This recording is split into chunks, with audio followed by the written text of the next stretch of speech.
Welcome to the latest podcast in the Set to Screen series. Costume design is fundamentally the expression of character through clothes. But it can be much, much more than that. In the Red Curtain trilogy, Sim and I worked on the notion that costume was very much the set. The costumes were an amplification of character. The costumes were like most of the visual language on the screen. In costume design, you're in charge of overseeing the design and production of everything the actors wear.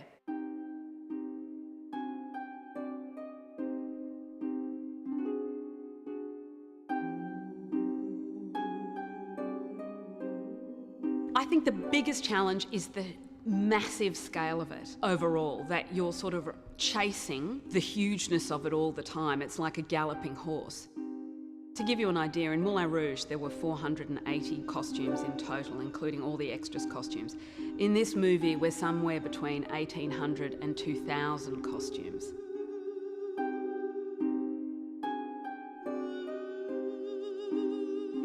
It was a mixture of manufactured costumes to a specific design brief and hired costumes.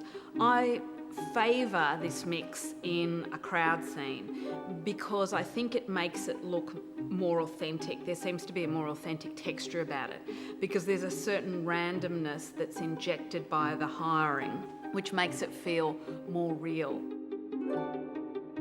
There's what I call the air gap between the concept, the illustration of the concept, the realisation in 3 dimensions, the interaction of the piece of clothing with the actor, the interaction of the clothing, the actor with the lights and the camera, and the action of the scene. And in any one of those steps, you can have problems or you can have epiphanies. And of course, there's one other very important step, and that is Baz Luhrmann, the director, who oversees all the visual aspects of the film, including the costumes in intricate detail. The process of it is something, again, we start right back when we're working on text, when we're developing the story. And I find it an incredibly valuable thing when working on character. Everything we learn about costume, you also find out about life, about the life of the character, about the world they lived in. And this stimulus is a great thing to have around while we're actually developing text. There are actually 3 things that you really need to take into account when you're working on a movie of this scale with the number of story threads that this movie has. You have continuity issues that revolve around the development of character. In Australia, for example, the character played by Nicole Kidman, Lady Sarah Ashley, she's very disappointed in life, and so she tries to control everything. She's very, very held in. Physical objects, her clothes, everything around her must be perfect. As she goes through the story and is transformed by the power of the landscape and this relationship with the drover character played by Hugh Jackman, of course her costuming changes. Her physical characterization is helped by the way in which signs and symbols of the clothes that she wears tell us very, very clearly that her internal life is changing. So there's this powerful instrument in costume design where you can take the internal shape of a character and turn up the volume on it by the choices of the clothing that the character's wearing.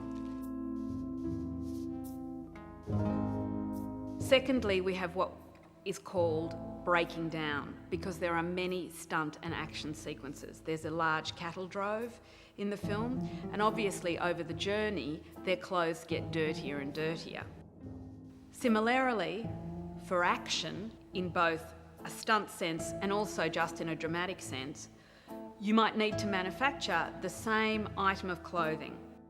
In terms of the drover's moleskins, he needed a number of different styles of moleskins. He needed a standing moleskin so that it worked and looked very good for him when he was standing. He needed a moleskin that he could do stunts in so that they were roomier in certain places to allow for the moving of his body. He needed special riding jodhpurs that didn't bunch up too much at the front for heroic shots where you wanted him to look as long and lean and perfect in the leg as possible.